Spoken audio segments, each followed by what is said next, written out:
कलयुग जिसमें हम सब जी रहे हैं, इससे पहले 3 युग बीत चुके हैं, सतयुग, त्रेता युग और द्वापर युग।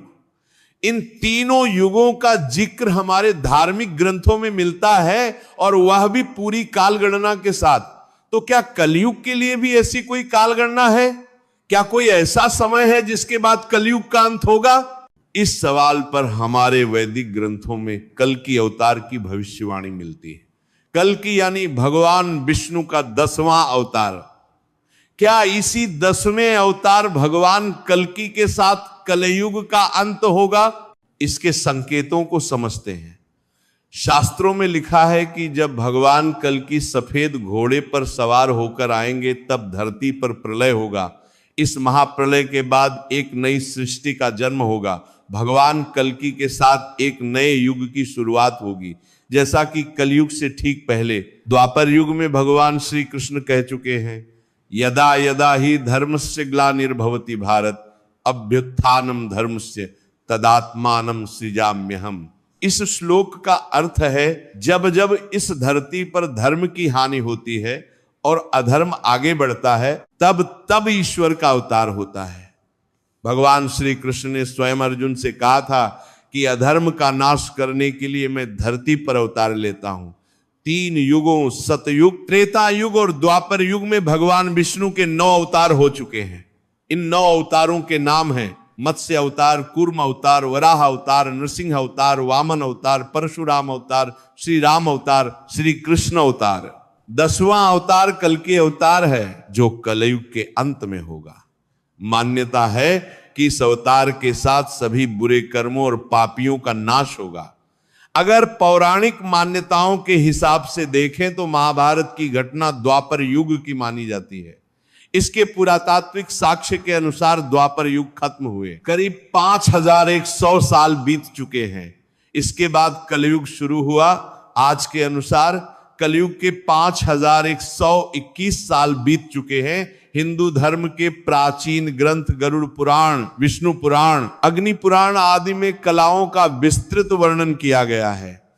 इन ग्रंथों में कलयुग में स्त्रियों और पुरुषों के व्यवहार का भी वर्णन मिलता है। यदि आज का मनुष्य इन ग्रंथों में किए गए कलयुग के वर्णन को पढ़ेगा तो वह भयभीत हो जाएगा। भगवान श्री कृष्ण ने हजारों वर्षों पहले जो वर्णन किया है वह आज के समय में एक एक शब्द सत्य साबित होता दिखाई दे रहा है। गरुड़ जी के पूछने पर भगवान श्री कृष्ण ने कलयुग की भयावहता का वर्णन किया है। श्री कृष्ण ने कहा कि सतयुग, त्रेता युग, द्वापर युग और कलयुग, इन चारों युगों में कलयुग सबसे छोटा और सबसे भयंकर है। जब कलयुग में पाप अपने चरम पर होगा और धर्म का संपूर्ण नाश हो जाएगा तब एक भयंकर प्रलय इस सृष्टि का विनाश करेगी। भगवान श्री कृष्ण ने बताया कि कलयुग में स्त्रियों और पुरुषों का स्वभाव, उनके कर्म और व्यवहार कैसे होंगे। आइए इसे संक्षिप्त रूप में समझते हैं। बलवान व्यक्ति सबका स्वामी होगा। गरुड़ पुराण के अनुसार चाहे वह किसी भी कुल में जन्म हो, जो बलवान होगा वही सभी का स्वामी बनेगा। वह सभी वर्णों से कन्याओं को ग्रहण करेगा। धोखा और पाखंड चरम पर होगा। कलयुग में जो व्यक्ति झूठ और पाखंड करेगा उसे श्रेष्ठ माना जाएगा। मनुष्य विचारधारा और मशीनी उपकरणों की पूजा करेंगे। उन्हें देवताओं से भी ऊपर स्थान दिया जाएगा। धर्म और उपवास के नियम टूटेंगे। लोग उपवास, व्रत, दान, तप आदि अपने अनुसार करेंगे। कोई विधि विधान का पालन नहीं करेगा। लोग अपने स्वार्थ के अनुसार धर्म के नियम बदलेंगे। धन का दिखावा बढ़ेगा। थोड़े से धन को प्राप्त कर लोग गर्व करेंगे। मनुष्य धन का उपयोग केवल दिखावे के लिए करेगा और स्वयं को धनवान दिखाने की कोशिश में लगा रहेगा। धनवान पुरुष का प्रभाव, जो पति धनहीन होगा उसकी पत्नी उसे त्याग देगी। धनवान पुरुष स्त्रियों का स्वामी बन जाएगा। गे का सम्मान घटेगा। मनुष्य गाय को केवल दूध के लिए पालेगा लेकिन उसकी सेवा या पूजा नहीं करेगा। धन कमाने की प्रवृत्ति, मनुष्य का सारा ध्यान केवल धन कमाने पर होगा। दान और धर्म के प्रति कोई रुचि नहीं होगी। स्त्रियों का स्वभाव, स्त्रियां सुंदर पुरुष की कामना करेंगी और धर्म व शास्त्रों की अवहेलना करेंगी। वे अपने पति और गुरुओं का सम्मान नहीं करेंगी। परिवार का विघटन, लोग अपने स्वार्थ के कारण रिश्तों को तोड़ेंगे। वृद्ध जनों की सेवा करना भूल जाएंगे। संयम का अभाव, बिना स्नान के भोजन करना, अग्नि देवता और अतिथि का सम्मान ना करना आम हो जाएगा। प्राकृतिक आपदाएं और रोग, योग, तपस्या और सात्विक आहार के अभाव में लोग कम उम्र में ही मृत्यु को प्राप्त करेंगे। अनाज और फल उत्पन्न नहीं होंगे। कलयुग का अंत समय में महिलाएं कम उम्र में ही गर्भवती होंगी। पेड़ पौधे खत्म हो जाएंगे और केवल शमी के पेड़ बचेंगे। इस प्रकार पुराणों में कलयुग का भयावह वर्णन किया गया है। क्या आपको लगता है कि आज के समय में यह सत्य हो रहा है? भगवान श्री कृष्ण ने बताया है कि कलयुग का अंत कैसे होगा। आज के इस वीडियो के माध्यम से हम बताएंगे कि कलयुग के क्या लक्षण हैं, कलयुग में स्त्री और पुरुष कैसे होंगे, उनकी आयु कितनी होगी, कलयुग का अंत किस प्रकार से होगा और अभी कितना समय बाकी है। तो चलिए बिना देरी किए जान लेते हैं। दोस्तों, महाभारत के युद्ध की समाप्ति के पश्चात जब धर्मराज युधिष्ठिर हस्तिनापुर के सिंहासन पर आसीन हुए तो उनके मन में सृष्टि के भविष्य को लेकर अनेक चिंताएं उठने लगी। द्वापर युग अब समाप्त होने की कगार पर था और कलयुग के आगमन के संकेत मिलने लगे थे। युधिष्ठिर ये सोचकर व्याकुल हो उठे कि कलयुग में मानव जीवन का क्या होगा और धर्म की क्या स्थिति रहेगी। अपने मन की इस चिंता का समाधान पाने के लिए उन्होंने अपने चारों भाइयों भीम, अर्जुन, नकुल और सहदेव के साथ भगवान श्री कृष्ण के पास जाने का निश्चय किया। इस प्रकार विचार करके सभी पांडव द्वारिका की ओर प्रस्थान करने लगे। वे पवित्र नगरी द्वारिका में पहुंचे जहां श्री कृष्ण ने उनका स्वागत किया।